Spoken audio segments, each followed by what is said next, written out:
Next episode के शुरू में हम देखते हैं कि वूमिंग वहाँ आने के बाद जुई से कहता है कि तुम यहाँ पर क्या कर रहे हो, तुम एक 6 लेवल के डीमन एम्परर हो, उसके बावजूद तुम चुपके से यहाँ पर आकर यो हमला कर रहे हो, ये तुम्हारी इज्जत को शोभा नहीं देता। लेकिन जुई वूमिंग से कहता है कि तुम्हारा इन सब से कोई लेना देना नहीं, इसलिए इस सब से दूर रहो। जिस पर वूमिंग उसे जवाब देता है कि ये सब मेरे दोस्त हैं और मैं ही यहाँ पर इन लोगों को हिडन स्टार लेकर आया, इसलिए तुम ऐसा नहीं कह सकते। यहाँ पर जुई वूमिंग के सारे इरादे समझ चुका था, वो जान चुका था कि वूमिंग पीछे नहीं हटने वाला, इसलिए वो उससे कहते हैं ठीक है, फिर अगर यही बात है तो हमें भी फाइट करनी होगी। और ये कहते साथ ही हम देखते हैं कि जुई ने अपने स्पिरिचुअल डीमन को समन कर लिया था, जिस पर दूसरी तरफ खड़ा वूमिंग भी अपने स्पिरिचुअल ड्रैगन के साथ उसके सामने आकर कहता है कि तुम्हें क्या लग रहा है कि मैं तुमसे डर जाऊंगा? नहीं, ऐसा बिल्कुल नहीं होने वाला। यहाँ पर ये दोनों ही एक दूसरे के साथ फाइट करने के लिए पूरी तरीके से तैयार खड़े थे और ये सीन काफी ज्यादा इंटेंस हो चुका था। तभी अचानक यहाँ नीचे दूसरी तरफ किन्यू महसूस करता है कि उस पर कोई हमला कर रहा है, जिसकी वजह से उसने अपने आसपास शील्ड भी क्रिएट कर ली थी। लेकिन इसके बावजूद भी एक पावरफुल अटैक आकर उससे टकरा गया था, जो कि उसकी शील्ड को तोड़ते हुए उससे भी काफी बुरी तरीके से डैमेज कर देता है। ये देखकर तो अब किन्यू भी हैरान हो गया था। वो कहता है कि आखिर ये है कौन जो इतना ज्यादा पावरफुल है कि उसने मेरे सोल पपेट की डिफेंस को भी बहुत ही आसानी के साथ ब्रेक थ्रू कर दिया। और हम देखते हैं कि किन्यू पर हमला करने वाला और कोई नहीं बल्कि डीमन एम्परर ज़ू टियानिया था, जो कि खुद यहाँ पर आ चुका है। और वो यहाँ आने के बाद याद करता है कि कैसे किन्यू ने उसके मैसेंजर को जान से मार डाला था। वो इसी बात को लेकर अभी भी बहुत ही ज्यादा गुस्से में था, इसलिए वो किन्यू को देखकर कहता है कि ये तो अच्छा हुआ कि मुझे तुम्हें ढूंढने के लिए खुद नहीं आना पड़ा, बल्कि तुम मेरे पास चले आए। और ये कहते साथ ही वो किन्यू पर हमला करना शुरू कर देता है, जिससे किन्यू ने भी अपने सामने शील्ड करके ब्लॉक करना शुरू कर दिया था। और ऑफ कोर्स ज्यादा देर तक किन्यू के लिए इस एनर्जी को रोकना मुश्किल होता जा रहा था कि तभी अचानक हम देखते हैं कि वूमिंग का वेपन वहाँ पर आकर उस एनर्जी को ब्रेक कर देता है, जिसके बाद हम देखते हैं कि वूमिंग भी वहाँ पर आ चुका था।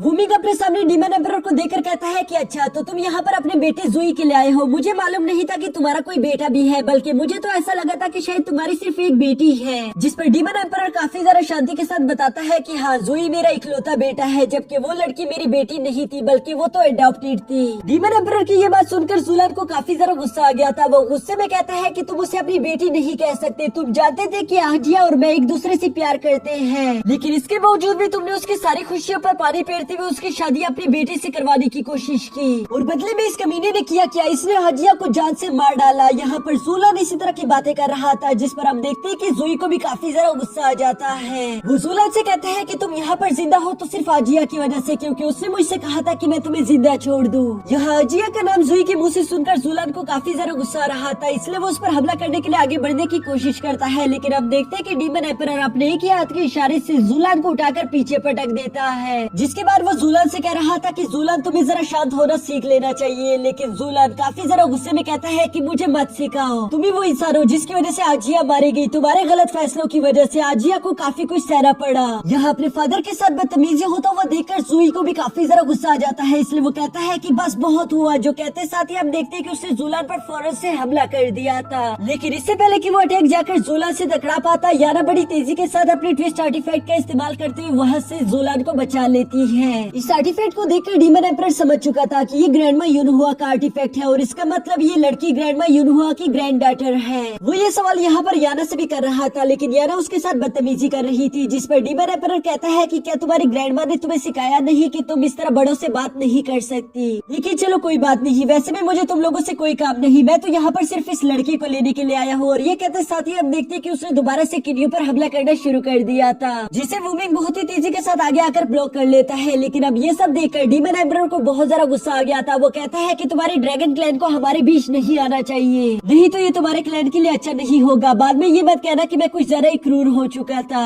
यहाँ इससे पहले कि वूमिंग कुछ भी कह पाता, किन्यू आगे आकर कहता है कि डीमन एम्परर तुम्हारी फाइट मुझसे है और मैं अपनी फाइट खुद लड़ सकता हूँ। जो सुनकर तो डीमन एम्परर ने मुस्कुराना शुरू कर दिया था। वो कहता है कि तुम बातें बहुत बड़ी बड़ी कर रही हो, इसका मतलब तुम्हें मुझे अपनी रियल पावर्स दिखानी ही होगी। जो कहते हुए डीमन एम्परर हवा में चला गया था और वो मुस्कुराते हुए अपने डीमन आर्मर पहनना शुरू कर देता है। साथ ही साथ हम देखते हैं कि उसने यहाँ पर अपनी एक डेडली ब्लड स्टॉर्म टेक्निक को एक्टिवेट कर लिया था, जिसकी वजह से वहाँ पर खून का एक तूफान आ गया था। यहाँ ये तूफान इतना ज्यादा खतरनाक था कि दूर से एम्परर यू भी इसे महसूस कर लेता है। जबकि दूसरी तरफ हम जुई को देखते हैं, जो कह रहा था कि आज तक इस तूफान से कोई भी नहीं बच पाया, आज के दिन इसके अंदर आने वाला हर इंसान मारा जाएगा और इस तरह से मैं अपने स्टूडेंट गायनी का भी बदला ले पाऊंगा। यहाँ पर उसकी ये बात सच थी, क्योंकि टोर्नेडो के अंदर हम देखते हैं कि वूमिंग, किन्यू, जुलान काफी ज्यादा तकलीफ से गुजर रहे थे और तभी अचानक एक स्लैश अटैक बड़ी तेजी के साथ आते हुए स्टोन को वहाँ पर डिस्ट्रॉय कर देता है, जो देखकर वहाँ पर मौजूद डीमन एम्परर काफी ज्यादा हैरान हो गया था। इवन की जुई भी काफी जरा हैरान होते हुए सवाल करता है कि आखिर वो कौन है जिसने हमारे बीच यूं आने की हिम्मत की। तभी अचानक आसमान से एक आवाज सुनाई देती है कि डीमन क्लैन को खुद पर थोड़ा सा काबू रखना चाहिए। ये सुनकर जुई को तो काफी जरा गुस्सा आ रहा था, लेकिन डीमन एम्परर उसे शांत कराते हुए कहता है कि मुझे माफ कर देना, मुझे मालूम नहीं था कि एम्परर यिन भी यहाँ पर आने वाले हैं। यहाँ पर हम देखते हैं कि डीमन एम्परर की आंखों में साफ साफ डर दिखाई दे रहा था। तभी अचानक वहाँ पर मिस लिन अपने ग्रैंडफादर के साथ आ जाती है, जिन्हें देखकर किन्यू काफी जरा खुश हो गया था और वो यहाँ पर एम्परर यिन को भी ग्रीट करता है। जबकि दूसरी तरफ एम्परर यिन को हम देखते हैं जो कि यहाँ आने के बाद एम्परर जू टियानिया से कहता है कि तुम अपने बच्चे को डिसिप्लिन नहीं सिखा पाए, इसलिए मुझे ये मजबूरन यहाँ पर आना पड़ा ताकि मैं उसे डिसिप्लिन सिखा सकूं। और ये कहते साथ ही हम देखते हैं कि एम्परर यिन ने काफी जरा गुस्से से जूई का गला दबाना शुरू कर दिया था, जिसकी वजह से उसे काफी जरा पेन हो रही थी। दूसरी तरफ याना ये सब देखकर मुस्कुराते हुए सब लोगों को बता रही थी कि एम्परर यिन बहुत ही ज्यादा पावरफुल है, वो किसी भी प्लेनेट को चुटकियों के अंदर ढेर कर सकते हैं और अगर मिस लिन उनकी ग्रैंड डॉटर है तो फिर किसी ने भी उनको नुकसान पहुंचाया वो उन्हें जिंदा नहीं छोड़ेंगे।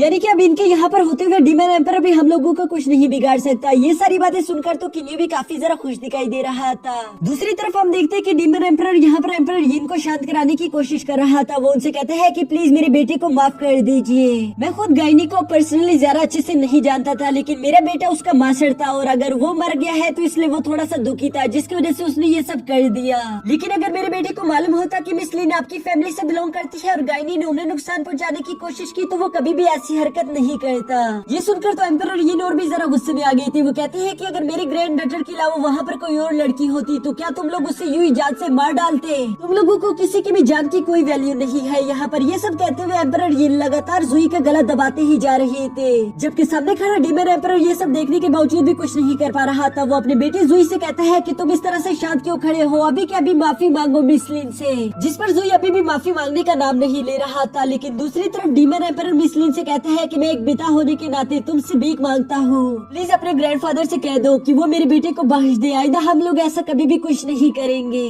डीमन एम्परर की ये सारी इमोशनल बातें सुनकर हम देखते हैं कि मिस लिन भी थोड़ी सी शांत हो गई थी, इसलिए वो अपने ग्रैंडफादर से कहती है कि ग्रैंडपा प्लीज आप उसे माफ कर दीजिए। एम्परर यिन यहाँ पर जुई को तो छोड़ देता है, लेकिन साथ ही साथ कहता है कि मेरी 3 शर्तें, अगर तुमने उन 3 शर्त को पूरा किया तभी मैं तुम्हारी जान बख्शूंगा, जिनमें वो सबसे पहले इन लोगों से वादा लेता है कि आज के बाद तुम लोग ब्लू स्टार की टेरिटरी में नहीं दिखाई दोगे।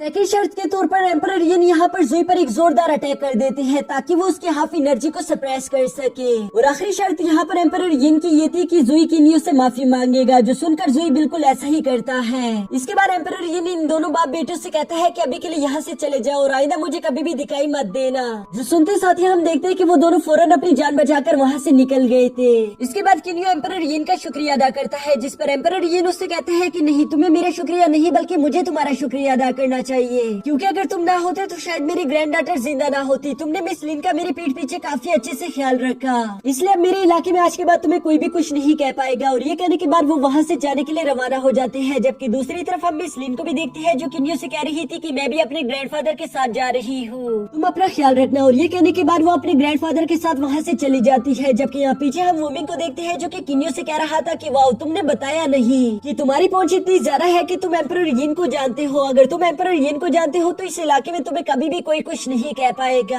यहाँ पर वुमिंग और किन्यू भी इसी तरह की बातें कर रही थी कि तभी जुलान यहाँ पर किन्यू के पास आ जाता है, जो कि किन्यू से कह रहा था कि भाई मुझे अभी यहाँ से जाना होगा। मुझे आज की फाइट के दौरान मालूम हो चुका है कि मैं काफी ज्यादा वीक हूँ, इसलिए मुझे खुद की कल्टीवेशन और ज्यादा बेहतर करनी होगी ताकि एक दिन मैं खुद का बदला ले सकूँ। किन्यू से कहता है ठीक है मेरे भाई, लेकिन क्या तुम्हें मालूम भी है कि तुम कहाँ जाने वाले हो? जिस पर अभी जुलान को तो कुछ भी मालूम नहीं था, लेकिन तभी याना उसे कहती है कि तुम मेरे साथ मेरे ग्रैंडमा के पास चल सकते हो, जिस पर जुलान तो नहीं मानने वाला था, लेकिन याना कुछ न कुछ करके आखिरकार उसे मना ही लेती है। अब यहाँ इन लोगों के इस प्लेनेट को छोड़कर जाने से पहले हम देखते हैं कि याना फौरन से किन्यू के पास आ गई थी, जहाँ वो किन्यू से कहती है कि मैं तुम्हें पहचान चुकी हूँ कि तुम कौन हो। और यहाँ पर वो कहती है कि आज के बाद मैं तुम्हें कहूंगी जीजा। वो इससे पहले कि जीजा कह पाती तभी पीछे से जुलान उसे कहता है कि चलो भी, अगर चलना है मैं तुम्हारा इंतजार कर रहा हूँ। यहाँ जल्दबाजी की वजह से याना किन्यू को सब कुछ नहीं बता पाती और इसलिए वो उसे गुड बाय कहकर फौरन वहाँ से चली जाती है, जबकि किन्यू और वुमिंग वहाँ से उन लोगों को जाते हुए देख रही थी। और इसी के साथ हमारा ये एपिसोड यहीं पर खत्म।